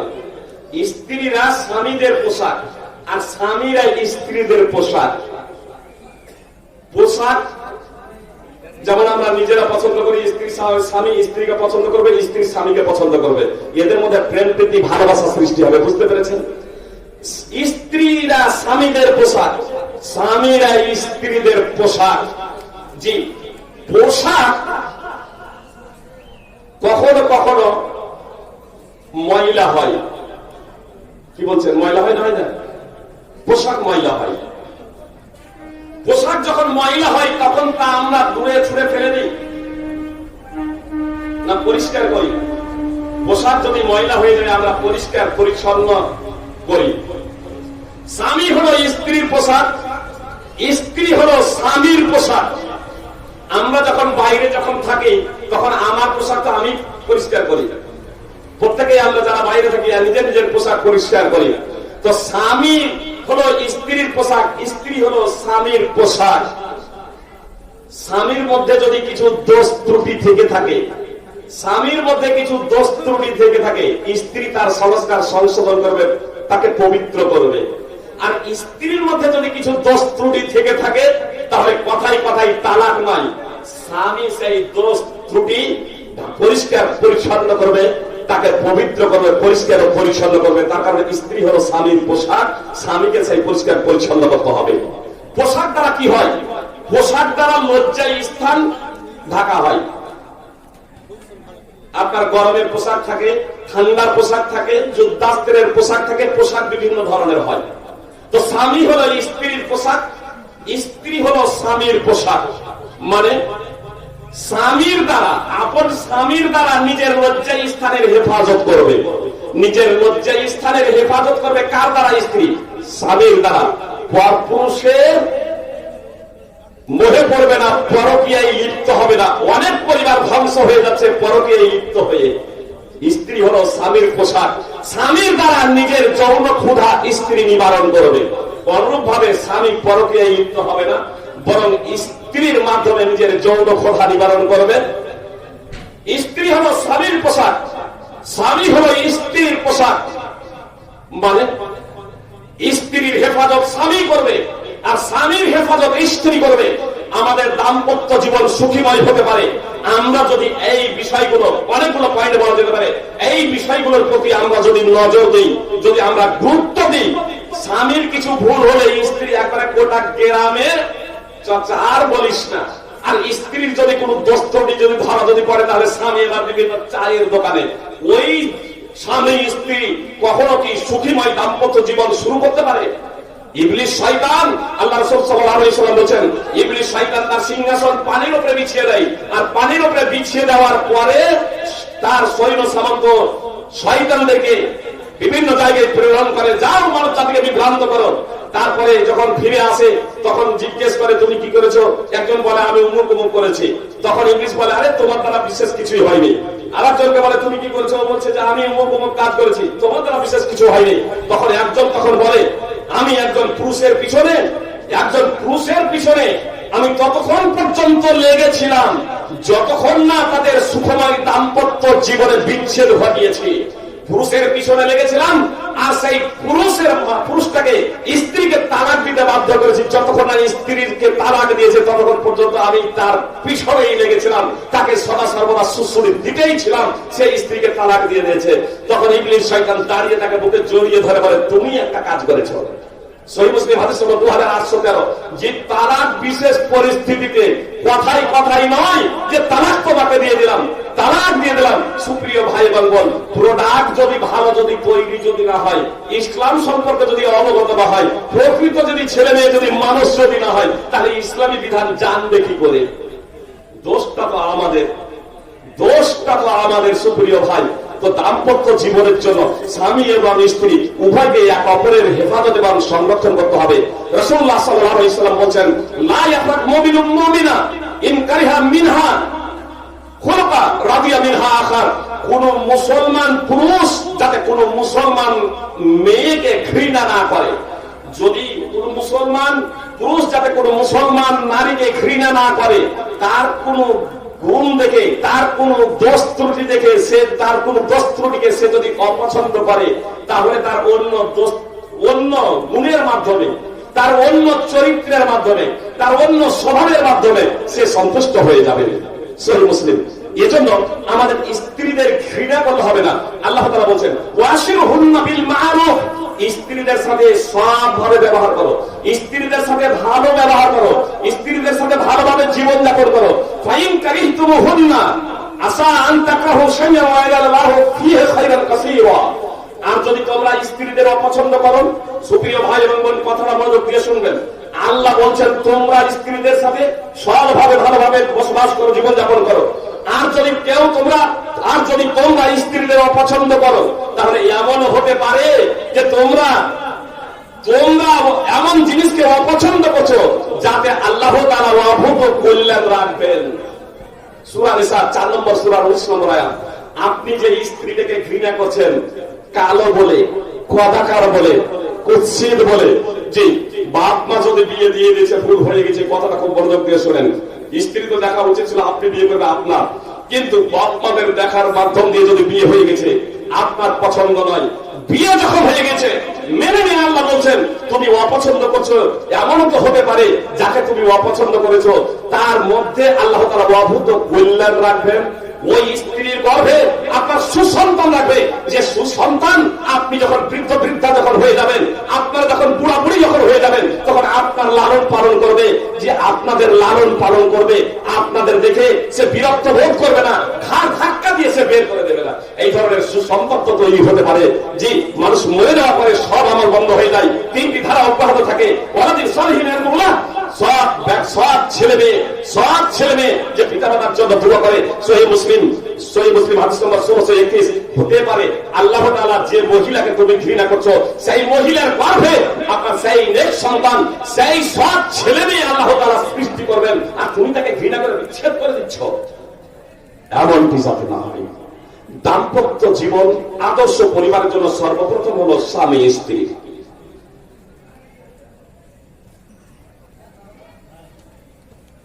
টাইম যেহেতু ওভার হয়ে গেছে, একেবারে আরো শর্টে বিষয়টাকে বলছি, বিষয়টাকে আরো শর্টে নিয়ে চলে আসছি। ছেলে মেয়ে আমার মা বোনেরা আছে, তারা যেহেতু লাইভ যেহেতু হচ্ছে এবং রেকর্ডিং হচ্ছে, তারা অসুবিধা আপনারা পৌঁছে দেবেন। শুধু এখানে একটা কথা বলে দিই, তার কারণ আমরা অনেক সময় স্বামীদের অধিকার নিয়ে অনেক আলোচনা করি। আদর্শ পরিবারের জন্য প্রত্যেকের অধিকার কিন্তু এক অপরকে জানতে হবে এবং এক অপরকে দিতে হবে। আল্লাহ বলছেন ওয়ালাহুন্না মিসলুল্লাযী আলাইহিন্না বিল মা'রুফ, স্ত্রীদের জন্য স্বামীদের উপরে তেমনই অধিকার রয়েছে যেমন স্ত্রীদের জন্য স্বামীদের উপরে তেমনই অধিকার রয়েছে যেমন স্ত্রীদের উপরে স্বামীদের অধিকার রয়েছে। ওয়ালির রিজালি আলাইহিন্না দারাজা, স্বামীদের জন্য রয়েছে মর্যাদা। সূরা বাকারা 2 নম্বর সূরার 228 নম্বর আয়াতের অংশ বিশেষ আল্লাহ বলছেন, না স্ত্রীদের জন্য নারীদের জন্য তেমনই অধিকার রয়েছে যেমন স্বামীদের জন্য পুরুষদের অধিকার রয়েছে। তবে পুরুষদের একটু মর্যাদা রয়েছে। এই মর্যাদাও কেন জানেন? সূরা নিসা 4 নম্বর সূরার 34 নম্বর আয়াত দ্রষ্টব্য তাফসীর সহ দুটি কারণে আল্লাহ কারো উপরে প্রাধান্য দিয়েছেন। এক, দুই, স্বামীরা নিজেদের সম্পদ খরচ করে স্ত্রীদের জন্য। স্বামীদেরকে প্রাধান্য দেওয়া হলো যেহেতু স্বামীরা নিজেদের সম্পদ খরচ করে স্ত্রীদের জন্য। ভরণ পোষণের স্ত্রীদের ভরণ পোষণের দায়িত্ব স্বামীদের, স্বামীদের ভরণ পোষণের দায়িত্ব আমার মা এবং বোনদের না, স্ত্রীদের না। খুব ভালোভাবে কথাটা জেনে রাখুন। স্ত্রীদের উপরে ইসলাম দায়িত্ব অর্পণ করেনি যে তারা ইনকাম করে স্বামীদের খাওয়াবে, বরং স্বামীরা ইনকাম করে স্ত্রীদের খাওয়াবে। এজন্য আল্লাহ তাআলা প্রাধান্য দিয়েছেন। আজকে যে সমস্ত পুরুষেরা পরিশ্রম করে না, কাজ করে না, ইনকাম করে না, স্ত্রীর উপার্জিত সম্পদ এরকম ভক্ষণ করছে, সেই পরিবার কখনো আদর্শ পরিবার হতে পারে না। সেই পরিবার কখনো আদর্শ পরিবার হতে পারে না। স্বামীদের প্রাধান্য দেওয়া হয়েছে যে নিজেদের সম্পদ স্ত্রীদের জন্য খরচ করবে। কথাটা খুব ভালোভাবে শুনুন। সহিহ মুসলিম, আবু দাউদ, নাসাই, মুসনাদ আহমদ বিভিন্ন গ্রন্থে হাদিস রয়েছে। একজন ব্যক্তি বলছে, আল্লাহ রাসূল সাল্লাল্লাহু আলাইহি ওয়াসাল্লাম আমার কাছে একটা দিনার আছে। তখন আল্লাহ রাসূল সাল্লাল্লাহু আলাইহি ওয়াসাল্লাম বলছেন, তুমি সেটা তোমার নিজের জন্য খরচ করো। একটা দিনার যখন আছে তোমার নিজের জন্য খরচ করো। দিনার হলো স্বর্ণ মুদ্রা। সেই ব্যক্তি বলছেন, আল্লাহ রাসূল আমার কাছে আরো একটা দিনার আছে। তখন রাসূলুল্লাহ সাল্লাল্লাহু আলাইহি ওয়াসাল্লাম বললেন, সেটা তোমার স্ত্রীর জন্য খরচ করো। কার জন্য আগে? স্বামী কার ভরণ পোষণ আগে জমাবে? পিতামাতা না স্ত্রী? হাদিস একেবারে স্পষ্ট, স্ত্রীর ভরণ পোষণ স্বামীর উপরে অপরিহার্য, অপরিহার্য। আল্লাহ রাসূল সাল্লাল্লাহু আলাইহি ওয়াসাল্লাম বলছেন যে আল্লাহ রাসূল আমার কাছে আরো একটি দিনার আছে, স্বর্ণ মুদ্রা আছে। আল্লাহ রাসূল সাল্লাল্লাহু আলাইহি ওয়াসাল্লাম বলছেন, স্ত্রীর ভরণ পোষণ করো, স্ত্রীর জন্য খরচ করো, স্ত্রীর জন্য সাদকা করো। সাদকায় শব্দটা এসেছে তাসাদদাক বিহি আলা যাওজিক, তোমার স্ত্রীর জন্য খরচ করো। তাসাদদাক বিহি আলা আহলি, তোমার স্ত্রীর জন্য খরচ করো, তোমার পরিবারের জন্য খরচ করো। তারপর সে বলছে, আল্লাহ রাসূল আমার কাছে আরো একটা দিনার আছে। তখন আল্লাহ রাসূল বলছেন, তোমার ছেলে মেয়ের জন্য খরচ করো। সে বলছে, আল্লাহ রাসূল আমার কাছে আরো একটি দিনার আছে। তখন আল্লাহ রাসূল সাল্লাল্লাহু আলাইহি ওয়াসাল্লাম বলছেন, তোমার খাদেম চাকরের পিছনে সেটা খরচ করো, সাদকা করো। সে বলছে, আল্লাহ রাসূল আমার কাছে আরো একটি দিনার আছে। তখন আল্লাহ রাসূল সাল্লাল্লাহু আলাইহি ওয়াসাল্লাম বললেন, আনতা আফসা, কোথায় খরচ করার বেশি অধিকার রাখে, কার কোথায় খরচ করা বেশি অধিকার রাখে, হক রাখে, সে বিষয়ে তুমি বেশি অবগত। বলবেন যে ভাই হাইজি সাহেব, তাহলে বাপ মার সেবা করতে হবে না? যে বাপ মা যুবক এবং যুবতী আছে, বৃদ্ধ বৃদ্ধা হয়ে যায়নি, আপনার চুপ করে বসলে হবে না, তাদের ইনকাম করতে হবে। যখন বাপ মা যখন বৃদ্ধ বৃদ্ধা যখন হয়ে যাবে, বাপ মা যখন বৃদ্ধ বৃদ্ধা হয়ে যাবে, তখন আপনার ছেলেদের দায়িত্ব কর্তব্য হলো বাপ মায়ের সেবা যত্ন করা, তার ভরণ পোষণ করা। যে বাপ মায়ের সেবা যত্ন এবং ভরণ পোষণ করা, বলবেন যে তার আগে কি আপনার সেবা যত্ন করতে হবে না? অবশ্যই সেবা যত্ন করতে হবে, অবশ্যই সেবা যত্ন করতে হবে। কিন্তু ভরণ পোষণের যে বিষয়টা আছে, আগে আপনার নিজে, তারপরে স্ত্রী, ছেলে মেয়ে। তার কারণ বাপ মা এখানে আপনার যৌবন অবস্থায় আছে, ইনকাম করছে, তারা তাদের ভরণ পোষণ চালাবে। আজকে আমাদের সমাজে যদি ছেলে বিয়ে শাদী করার পরে পৃথক হয়ে যায়, বলবে যে ছেলেটা ভালো নয়, বদমেশ। আরে এই যে সামাজিক সিস্টেম যেটা আছে, এই সিস্টেম এটা কিন্তু ইসলামী সিস্টেম না, ইসলামী সিস্টেম না। একটা উদাহরণ দিলে বিষয়টা বুঝতে পারবেন। উদাহরণ দিচ্ছি, আমার আব্বা 97 ইন্তেকাল করেছেন। আমি নেকরামুল হকের ছেলে। আমি যারা বয়স্ক তারা চিনতে পারবেন, আমি নেকরামুল হক ছিলেন, অন্তত চাঁদপুর বেরিয়ে তার আমি ছেলে। তিনি 97 ইন্তেকাল করেছেন। আল্লাহ তাআলা তাকে জান্নাত নসিব করুন। মনে করুন, উদাহরণ দিচ্ছি, আমার বাবা বেঁচে আছেন, আমরা 6 ভাই।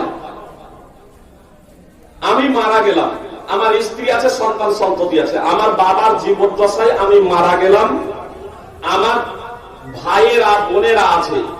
বলুন, আমার ভাইয়েরা থাকতে, আমার ভাইয়েরা বোনেরা, বাবা ভাইয়েরা বোনেরা আছে, আমি মারা যাচ্ছি আর বাবার অধীনেই ছিলাম, যা ইনকাম করেছি সব বাবাকে দিয়েছি। আমি যখন মারা যাব, তখন আমার ব্যালেন্স কিন্তু জিরো। আমার যেহেতু ব্যালেন্স জিরো, আমার সম্পদ আমার সন্তান সন্ততি পাবে না, আমার ছেলে মেয়ে পাবে না, আমার পিতামাতা কেউ পাচ্ছে না, তার কারণে আমার ব্যালেন্স হচ্ছে জিরো। এবার যখন আমার পরে আমার বাবা মারা যাচ্ছেন, আমার ভাই বোনেরা আছে বলে এবার কিন্তু আমার যে ছেলে মেয়ে স্ত্রীরা তার আমার বাবার কিন্তু সম্পদ পাচ্ছে না। বাবা যতদিন ছিল ততদিন তো আমার স্ত্রী এবং ছেলে মেয়েদের ওই বাড়িতে থাকতে দিয়েছিল। এখন আমার ভাই বোন যদি বলে তোরা বাড়ি ছেড়ে পথে ভিখারি হয়ে যা, তারা পারবে কেড়ে নিতে? কি বলছেন? তাহলে ইসলাম জুলুম করেছে না করেনি? কি বলছেন? ইসলাম জুলুম করেনি, আমরা ইসলামকে জীবনে বাস্তবায়ন করেনি। আরে ইসলাম যে বলছে সূরা নিসা 4 নম্বর, সূরা 11 এবং 12 নম্বর আয়াত তাফসীর সহ দ্রষ্টব্য, যে আমি যদি মারা যাই আর আমার যদি বাপ মা থাকে তো আমার ছেলে মেয়েরা তো আমার সম্পদ পাবে, আমার স্ত্রীও আমার সম্পদ পাবে, বাপ মা বেঁচে আছে বাপ মাও সম্পদ পাবে। তাহলে আমার স্ত্রীর সন্তান সন্ততি ভিখারি কোথায়? আমার সম্পদ তো পাচ্ছে। কিন্তু ইসলামী যে জীবন ব্যবস্থা, সেই জীবন ব্যবস্থায় তো আপনার ইসলামী জীবন ব্যবস্থা আজকে আমাদের মুসলমান সমাজে নেই। সুপ্রিয় ভাই এবং বোন, আমি যে বিষয়টা আপনাদের বলতে চাচ্ছিলাম তা হলো এই যে দাম্পত্য জীবন সুখীময় হতে পারে, আদর্শ পরিবার তখনই গঠন হতে পারে যখন স্বামী স্ত্রী একে অপরের অধিকার সম্পর্কে অবগত হবে। তাহলে স্ত্রীদের জন্য তেমনই অধিকার রয়েছে যেমন স্বামীদের অধিকার তাদের জন্য রয়েছে, তাদের উপরে রয়েছে। বুঝতে পেরেছেন? একে অপরের অধিকার উভয় রয়েছে। রাসূলুল্লাহ সাল্লাল্লাহু আলাইহি ওয়াসাল্লাম বলছেন, ওয়াল্লাযী নাফসু মুহাম্মাদিন বিয়াদিহি, সেই সত্তার কসম যার হাতে মুহাম্মাদের জীবন, লা তুআদ্দিল মারআতু হাত্তা রাব্বিহা হাত্তা তুআদ্দিয়া হাক্কা যাওজিহা, কোন মহিলা আল্লাহর হক আদায় করতে পারে না। ভাষাটা দেখুন, আল্লাহর কসম করে মুহাম্মদ সাল্লাল্লাহু আলাইহি ওয়াসাল্লাম বলছেন, কোন মহিলা আল্লাহর হক আদায় করতে পারে না যতক্ষণ না সে স্বামীর হক আদায় করবে। সুনানে ইবনে মাজাহ হাদিস নম্বর 1853। আল্লাহ রাসূল সাল্লাল্লাহু আলাইহি ওয়াসাল্লাম একদা হুসাইন ইবনে মেহসানের ফুফিকে বলেছিলেন, হুসাইন ইবনে মেহসানের ফুফিকে বলেছিলেন তার স্বামীর ব্যাপারে উপদেশ দিতে গিয়ে, ফাইন্নামা হুয়া জান্নাতুকি ওয়া নারুক, তোমার স্বামী হলো তোমার জান্নাত আর তোমার স্বামী হলো তোমার জাহান্নাম। মুসনাদ আহমদ হাদিস নম্বর 19003। এর তাৎপর্য হলো, তুমি যদি তোমার স্বামীর সেবা যত্ন করে তাকে সন্তুষ্ট করতে পারো তাহলে তুমি জান্নাতি, আর তোমার স্বামীকে যদি অসন্তুষ্ট করো, তোমার ব্যবহারে যদি তোমার স্বামী যদি অসন্তুষ্ট হয়ে যায় তাহলে তোমাকে নরকে জাহান্নামে যেতে হবে। সব থেকে ভালো মহিলাকে আবু হুরায়রা রাদিয়াল্লাহু তাআলা আনহু বর্ণনাকারী, রাসূলুল্লাহ সাল্লাল্লাহু আলাইহি ওয়াসাল্লামকে জিজ্ঞেস করা হলো, আইয়ুন নিসায়ে খায়র, সর্বোত্তম মহিলাকে? আল্লাহ রাসূল সাল্লাল্লাহু আলাইহি ওয়াসাল্লাম বলেন, আল্লাতী তাসুররুহু ইদা নাযারা, সেই মহিলা হলো সব থেকে ভালো যে মহিলার দিকে স্বামী দৃষ্টিপাত করলে, স্বামী দেখলে তাকে সন্তুষ্ট করে দেয়।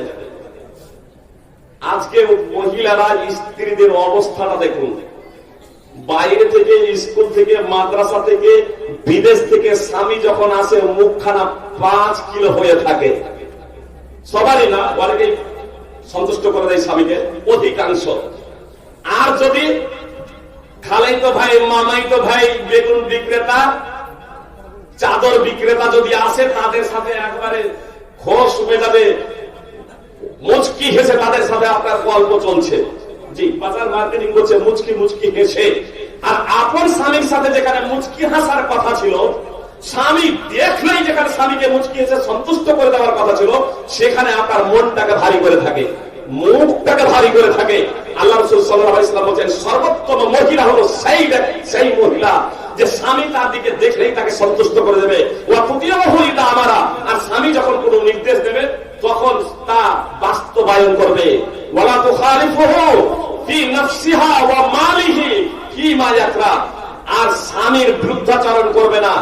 নিজের জীবনের ব্যাপারে, নিজের সত্তার ব্যাপারে, একজন স্ত্রী নিজের জীবনের ব্যাপারে, নিজের সত্তার ব্যাপারে স্বামীর বিরুদ্ধাচরণ করবে না যা স্বামী অপছন্দ করে, এবং স্বামীর সম্পদের ব্যাপারে কোন বর্ণনা আছে স্ত্রীর সম্পদের ব্যাপারে, অর্থাৎ স্ত্রীর সম্পদ হোক অথবা স্বামীর সম্পদ হোক, এমন কোন জায়গায় সে খরচ করে না যা স্বামী অপছন্দ করে, এবং স্বামী তাকে যা বলে তার জীবনের ব্যাপারও, তার জানের ব্যাপারও, সত্তার ব্যাপারও স্বামীর সন্তুষ্টি যেখানে সেখানেই তা ব্যবহার করে, সেই অনুযায়ী সে জীবন যাপন করে। এই মহিলা হলো সব থেকে ভালো। মুসনাদ আহমদ হাদিস নম্বর 9587 এবং সুনানে নাসাই হাদিস নম্বর 3231। সব থেকে ভালো পুরুষকে, সেই প্রসঙ্গ আল্লাহ রাসূল সাল্লাল্লাহু আলাইহি ওয়াসাল্লাম বলেছেন, আকমালুল মুমিনিনা ঈমানান আহসানুহুম খুলুকা,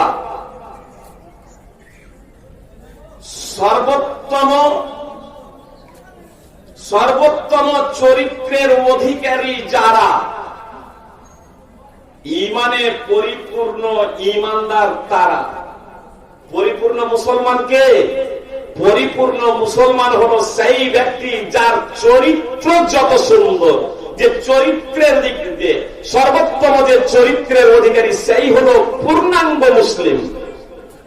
আল্লাহ সাল্লাল্লাহু আলাইহি ওয়াসাল্লাম বলেন, ওয়া খায়রুকুম খায়রুকুম লিনিসাইহিম, আর তোমাদের মধ্যে অতীব উত্তম ব্যক্তি হলো, পুরুষ হলো সেই যে নিজের স্ত্রীর কাছে অতি ভালো, যে নিজের স্ত্রীর কাছে অতি ভালো। সুনানে তিরমিজি হাদিস নম্বর 1162, সুনানে ইবনে মাজাহ হাদিস আছে, রাসূলুল্লাহ সাল্লাল্লাহু আলাইহি ওয়াসাল্লাম বলেছেন, তোমাদের মধ্যে সেই হলো সবথেকে ভালো যে নিজের স্ত্রীর কাছে ভালো। ওয়া আনা খায়রুকুম লি আহলি, আর আমি আমার পরিবারের কাছে, আমার স্ত্রীদের কাছে সবথেকে ভালো।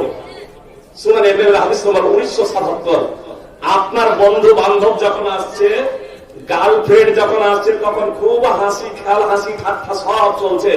আপনার শপিং মল আর বিরিয়ানি পোলাও থেকে নিয়ে সবকিছু আপনার গার্লফ্রেন্ডের মাধ্যমে একজন মেয়ের পিছনে সম্পদ লুটিয়ে দিচ্ছেন। আর যখন স্ত্রী যখন খেতে যখন চাইছে আপনার বিরিয়ানি আর পোলাও, তখন আপনি গালে থাপ্পড় মারছেন। আপনি হলেন জঘন্য একজন পুরুষ, জঘন্য স্বামী, আপনি ভালো পুরুষ না। আরে বন্ধুর কাছে, গার্লফ্রেন্ডের কাছে সব ভালো হতে পারে, নিজের স্ত্রীর কাছে যে ভালো নয়, সে আসলে প্রকৃত পুরুষ নয়। সুপ্রিয় ভাই এবং বোন, সন্তান সন্ততি শুধু জন্ম দিলেই হবে না, সন্তান সন্ততি জন্ম দিলেই হবে না। ছেলেদের প্রসঙ্গে এবং মায়েদের প্রসঙ্গে শুধু একটা কথা বলবো। আল্লাহ রাসূল সাল্লাল্লাহু আলাইহি ওয়াসাল্লাম একথা দেখলেন যে কতগুলো মহিলা, আল্লাহ রাসূল সাল্লাল্লাহু আলাইহি ওয়াসাল্লাম বলছেন যে কতগুলো মহিলাকে দেখলাম আমি, যে সেই মহিলাগুলোর স্তনকে, দুধগুলোকে সাপে দংশন করছে। বিষাক্ত সাপে মহিলাদের স্তনে দংশন করছে। রাসূলুল্লাহ সাল্লাল্লাহু আলাইহি ওয়াসাল্লাম জিজ্ঞেস করলেন, এই মহিলাগুলো কারা? তখন মুহাম্মদ সাল্লাল্লাহু আলাইহি ওয়াসাল্লামকে বলা হলো, হাউলাইল্লাতি ইয়ামনানা আওলাদাহুন্না আম আলবানাহুন্না, এই মহিলাগুলো হলো তারা যারা নিজেদের ছেলে মেয়েদের দুধ পান করায়নি। সিলসিলাতুল হাদিস সহিহ হাদিস নম্বর 3951। সুপ্রিয় ভাই এবং বোন, অনেক মা বোন আজকে বাচ্চাদের দুধ পান করে না, যে শরীর দুর্বল হয়ে যাবে, গাল ঝরে যাবে বলে। জি, আল্লাহ রাসূল সাল্লাল্লাহু আলাইহি ওয়াসাল্লাম বলেন, ওই সমস্ত মহিলাদের বিষাক্ত সাপে দংশন করবে যারা বাচ্চাদের দুধ পান করায়নি, বাচ্চাদের দুধ পান করায়নি। যে বাচ্চাদের অধিকার যে আছে মায়ের উপরে, সেই অধিকার থেকে সে বঞ্চিত রেখেছে। আমি পুরুষদের বিষয়ে বলি, সুপ্রিয় ভাই এবং বোন, একটা হাদিস বলি, তাহলে আপনাদের বুঝতে সুবিধা হবে। আব্দুল্লাহ ইবনে উমর রাদিয়াল্লাহু তাআলা আনহু থেকে বর্ণিত, আল্লাহ রাসূল সাল্লাল্লাহু আলাইহি ওয়াসাল্লাম বলেন, উদ্দিবাত ইমরাতুন ফি হিররা ফাবাসাতাহা হাত্তা মাতাত জুআ ফাদাখালাত ফিহা আন-নার। একজন মহিলাকে একটি বিড়ালের কারণে শাস্তি দেওয়া হয়েছে। মহিলাটি বিড়ালটিকে বেঁধে রেখেছিল, আটকে রেখেছিল, অবশেষে ক্ষুধার্ত অবস্থায় মারা যায়। এই বিড়ালটির কারণে মহিলাটি জাহান্নামে যাবে। সহিহ বুখারী হাদিস নম্বর 2365, সহিহ মুসলিম হাদিস নম্বর 2242। সুপ্রিয় ভাই এবং বোন, বিড়ালের লালন পালনের দায়িত্ব মানুষের নয়, মহিলাটির লালন পালনের দায়িত্ব ছিল না। কিন্তু মহিলাটি যখন বিড়ালটিকে বেঁধে দিল, তখন তার লালন পালনের দায়িত্ব বর্তালো কার উপরে? ওই মহিলার উপরে। কিন্তু সঠিকভাবে তার দায়িত্ব পালন করেনি, খেতে দেয়নি, ভরণ পোষণের যে দায়িত্ব ছিল সেই ভরণ পোষণ আদায় করেনি, অবশেষে বিড়ালটি মারা যায়। এই বিড়ালের কারণে মহিলাটিকে জাহান্নামে যেতে হবে। এবং নবী রাহিমাহুল্লাহ অত্র হাদিসের ভাষ্যে সহিহ মুসলিমের শরহে নববীতে উল্লেখ করছেন যে সেই মহিলাটি মুসলমান ছিল। তার কারণ ইহুদি খ্রিস্টান যদি মুশরিক নাস্তিক হতো, কাফের হতো, তাহলে তার কুফর, শিরক এবং নাস্তিকতার কারণেই সে জাহান্নামে যেত। এখানে বলা হচ্ছে বিড়ালের কারণে, বিড়ালের কারণে।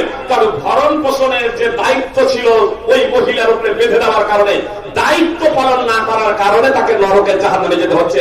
সুপ্রিয় ভাই এবং বোন, স্বামীকে আল্লাহ প্রাধান্য দিয়েছেন কি কারণে? সূরা নিসা 4 নম্বর সূরা 34 নম্বর আয়াত। স্ত্রীর ভরণ পোষণ জগাবে। আপনি ছেলে মেয়ে এরকম তৈরি করে জন্ম দিয়ে আপনার দায়িত্ব শেষ নয়, আপনাকে লালন পালন ভরণ পোষণ করতে হবে। যদি যথাযথভাবে স্ত্রী এবং সন্তান সন্ততির ভরণ পোষণ যদি না করেন, তাহলে যে পাপটা হবে সেই পাপটার জাহান্নামে যাওয়ার জন্য যথেষ্ট হয়ে যাবে। সেই পাপটাই জাহান্নামে যাওয়ার জন্য যথেষ্ট হয়ে যাবে। আল্লাহ রাসূল সাল্লাল্লাহু আলাইহি ওয়াসাল্লাম বলেন, যখন 7 বছর বয়স হবে শিশুর নামাজের শিক্ষা দেবে, নামাজ পড়ার জন্য নির্দেশ দেবে। যখন 7 বছর বয়স হয়ে যাবে নামাজ পড়ার জন্য নির্দেশ দেবে। আর 10 বছর যদি বয়স হয়ে যায়, ছেলে মেয়ে নামাজ না পড়ে, নামাজ না পড়ার জন্য মারবে। জি, আপনাকে ইনকাম করতে হবে। আল্লাহ রাসূল সাল্লাল্লাহু আলাইহি ওয়াসাল্লাম বলেন, ফারিকু বাইনাহুম ফিল মাজাজিরি। 10 বছর যখন ছেলে মেয়ে হয়ে যাবে, তখন তাদের বিছানা পৃথক করে দাও। একটা ঘরেই স্বামী স্ত্রী ছেলে মেয়ে সবাই শোবেন আর ঘুমাবেন। বড় হয়ে যাওয়ার পরেও আল্লাহ রাসূল বলেন, ফারিকু বাইনাহুম ফিল মাজাজিরি। আপনাকে ইনকাম করতে হবে। আপনি চায়ের দোকানে আর মদের থেকে গিয়ে আপনার অর্থ অপচয় করছেন। আপনি মোবাইলে, ভার্চুয়াল মোবাইলে আপনি আপনার সবাই মূল্যবান নষ্ট করছেন। সুপ্রিয় ভাই বোন, যুবকেরা, যুবতীরা, সতর্ক হয়ে যান। জাহান্নামে যাওয়ার জন্য আপনার উপরে যে দায়িত্ব আছে, সেই দায়িত্ব পালন করবেন না, এটাই যথেষ্ট।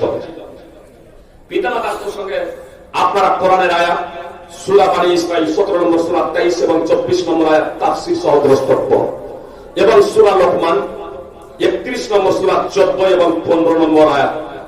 বাবা মা পিতা মাতা যদি বৃদ্ধ হয়ে যায়, কাশছে বলে আপনি বিরক্ত বোধ করছেন।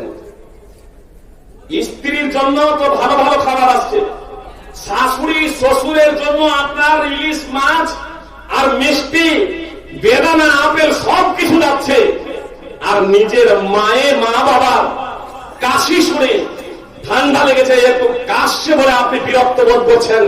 জাহান্নামে যাওয়ার জন্য আপনার যথেষ্ট, জাহান্নামে যাওয়ার জন্য যথেষ্ট।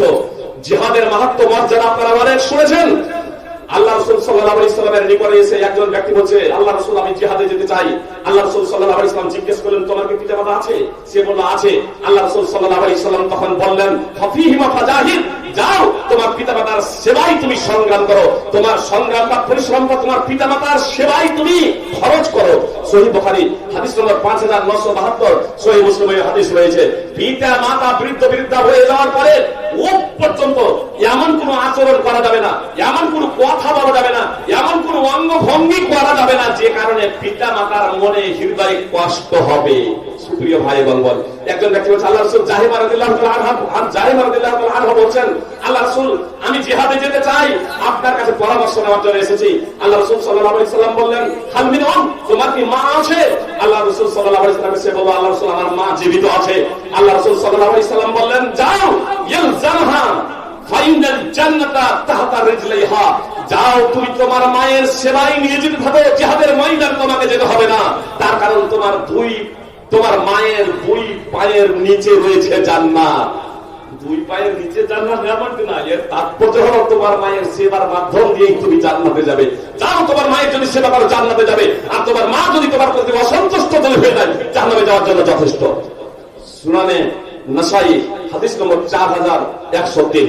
সুপ্রিয় ভাই এবং বোন, দাম্পত্য জীবন, আদর্শ পরিবারের জন্য স্বামী স্ত্রী, ছেলে মেয়ে, পিতা মাতার এক অপরের অধিকার সম্পর্কে আমাদের অবগত হতে হবে এবং প্রত্যেকের অধিকার যথাযথভাবে আদায় করার জন্য সচেষ্ট থাকতে হবে। আমরা যদি এটা করতে পারি, তাহলে ইনশাআল্লাহ আমাদের আদর্শ পরিবার গঠিত হবে। আর যখন আদর্শ পরিবার গঠিত হবে, তখন এবার মনে করেন যে মানুষ হচ্ছে সামাজিক জীব। প্রত্যেকেই যখন আদর্শ পরিবার, স্বামী স্ত্রী আদর্শ পরিবার হলো, তার সন্তান সন্ততি পিতামাতাকে নিয়ে আদর্শ পরিবার হলো, তখন আপনার বিভিন্ন পরিবার যখন আদর্শ পরিবারে গঠিত হবে, মানুষ হচ্ছে সামাজিক জীব। তখন আমরা আমাদের সমাজ, রাষ্ট্র, আন্তর্জাতিক স্তরে তখন এই পৃথিবীর মাটিতেই মানুষ একটা আদর্শ পরিবার হিসেবে পরিগঠিত হবে এবং পৃথিবীতেই আপনার সুখ ও শান্তি নেমে আসবে। এর জন্য আমাদের কঠোর পরিশ্রম করতে হবে। আমরা প্রত্যেকেই দায়িত্বশীল। আমাদের ভূমিকা কি? আমি আগেই বলছি, আমাদের মায়েদের ভূমিকা এই বিষয়ে সর্বাগ্রে। তার কারণ মায়ের কাছে প্রোডাক্ট তৈরি হচ্ছে, মাকে এমন শিক্ষা দিতে হবে, কোরআন এবং সুন্নাহ ততটা শিক্ষা দিতে হবে যার মাধ্যমে একজন ছেলে এবং মেয়ে আদর্শ শিক্ষায় শিক্ষিত হয়ে থাকে।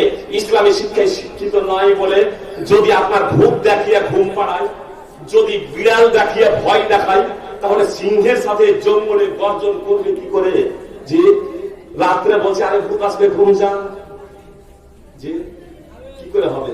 এই বিড়াল আছে বাইরে যেস না, তো সিংহের যদি গর্জন যদি দেয় তাহলে তো আরো আপনার অজ্ঞানী হয়ে পড়বে। এতগুলো মুসলমান মাথা আপনার গন্ধিতে মোরা বেড়ে চলেছি, কিন্তু আপনার মেধার ভিত্তিতে, মগজের ভিত্তিতে না, ইসলামী সুশিক্ষায় শিক্ষিত হয়ে না। ফলে আজকে আমরা পদদলিত, লাঞ্ছিত। যতই আমরা ইতিহাস চর্চা করি, যতই আমরা ভাষণ দিই, যতক্ষণ পর্যন্ত কোরআন এবং সুন্নাহকে আমরা ফলো না করবো, কোরআন এবং সুন্নাহর যথাযথ জ্ঞান অর্জন না করবো, ততক্ষণ পর্যন্ত আদর্শ পরিবার গঠিত হতে পারে না, ততক্ষণ পর্যন্ত মুসলমানরা প্রকৃত শাসক হতে পারে না। আল্লাহ প্রকৃত শাসন ক্ষমতা, আল্লাহ তাআলা শাসন ক্ষমতা মুসলমানদের দেওয়ার জন্য প্রস্তুত আছে। আমাদের সেই যোগ্যতা অর্জন করতে হবে। একটা হাদিস বলে আমি আমার বক্তব্য এগিয়ে করছি। আব্দুল্লাহ ইবনে ওমর রাদিয়াল্লাহু তাআলা আনহু সূত্রে বর্ণিত, রাসূলুল্লাহ সাল্লাল্লাহু আলাইহি ওয়াসাল্লাম বলেছেন, জেনে রাখো তোমরা প্রত্যেকেই দায়িত্বশীল, আর প্রত্যেকেই তার অধীনস্থ ব্যক্তি প্রসঙ্গে জিজ্ঞাসা করা হবে। সুপ্রিয় ভাই এবং বোন, মরণ সর্দার আমাদের প্রত্যেক গ্রামে একটা করে জামাত আছে না নেই? শুধু ওই খাসির মাংস আর মুরগির ঠ্যাং খাওয়ার জন্য আপনাকে মরণ সর্দার দায়িত্বশীল বানানো হয়নি। আপনি যে দায়িত্বশীল ব্যক্তি, আপনার অধীনে যে সমস্ত ব্যক্তিবর্গরা রয়েছে, তাদের সম্পর্কে কিয়ামত দিবসে আপনাকে জিজ্ঞাসিত হতে হবে আপনি তাদের প্রসঙ্গে কি নীতি অবলম্বন করেছিলেন। জি, আদর্শবান বানানোর জন্য কোনো কিছু প্রচেষ্টা নাই। আমি তো একটা কথা বলি, যদি আমরা মরণ এবং সর্দার তাদের উপরে যে দায়িত্ব, এবং আমাদের ওলামায়ে কিরামদের উপরে যে দায়িত্ব, ওলামায়ে কিরাম আলেম ওলামা মুরব্বি মামুনদের উপরে যে দায়িত্ব, এই দুটো দায়িত্ব যদি প্রত্যেকে আমরা যদি যথাযথভাবে পালন করি, তাহলে বোনের কারণে কোনো মা বোনকে আত্মহত্যা করতে হবে না, বোনের কারণে কোনো মা বোনকে গায়ে কেরোসিন ঢেলে জ্বালিয়ে দিতে হবে না, বোনের কারণে বাপ মাকে জ্বালা যন্ত্রণা সহ্য করতে হবে না, আর বেনামাজি মুসলমান সমাজে একটাও থাকবে না ইনশাআল্লাহ। প্রত্যেকে এই দায়িত্ব সম্পর্কে জিজ্ঞাসিত হবে।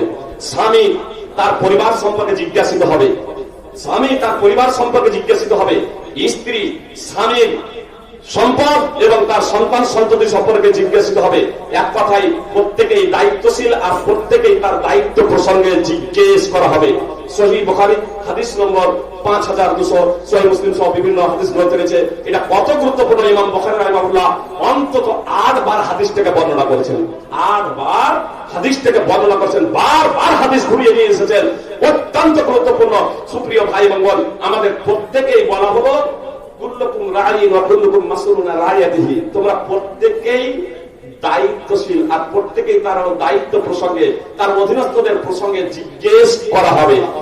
রাঈন আবিধানিক অর্থ হলো রাখাল। তোমরা প্রত্যেকেই রাখাল। যে রাখাল কি করে? কি বলছেন? পুলিশ বলা হয়নি এখানে, রাখাল। আপনি ছাগল চড়াতে গিয়েছেন, ছাগল যদি চড়ান তাহলে কি করবেন? একটা ছাগলের বাচ্চা, আপনি রাখাল, ছাগলের ছাগল নিয়ে গিয়েছেন জঙ্গলে চড়াতে, জঙ্গলে গিয়েছেন বা কোন তৃণলতা অঞ্চলে আপনি গিয়েছেন ছাগল চড়াতে। এবার সেই ছাগলের পা যদি আপনার মাটিতে পুঁতে যায়, মাটির ফাটলে যদি ঢুকে যায়, আপনি ওই ছাগলটাকে রেখে চলে আসবেন? না নিয়ে আসবেন? রাখাল বলা হচ্ছে শুধু ডান্ডা দিয়ে না, ব্যাখ্যা বিশ্লেষণ যাচ্ছে না, শুধু এতটুকু বলি যে আমরা প্রত্যেকেই দায়িত্বশীল রাখাল। মায়া মমতা, প্রেম প্রীতি ভালোবাসা এবং পূর্ণ দায়িত্ব বোধ নিয়ে যারা আমাদের অধীনস্থ আছে তাদের সংস্কার এবং সংশোধন করতে হবে। আল্লাহ তাআলা আমাদের প্রত্যেকে আদর্শ পরিবার গঠনের জন্য কোরআন সুন্নাতে যা আল্লাহ তাআলা বর্ণনা করেছেন তা যথাযথভাবে অধ্যয়ন করে তা বাস্তবায়নের তৌফিক দান করেন। আমিন। আমরা তাদের প্রত্যেকেই নিজেদের দায়িত্ব পালন করতে পারি, তার জন্য আল্লাহ তাআলা আমাদের তৌফিক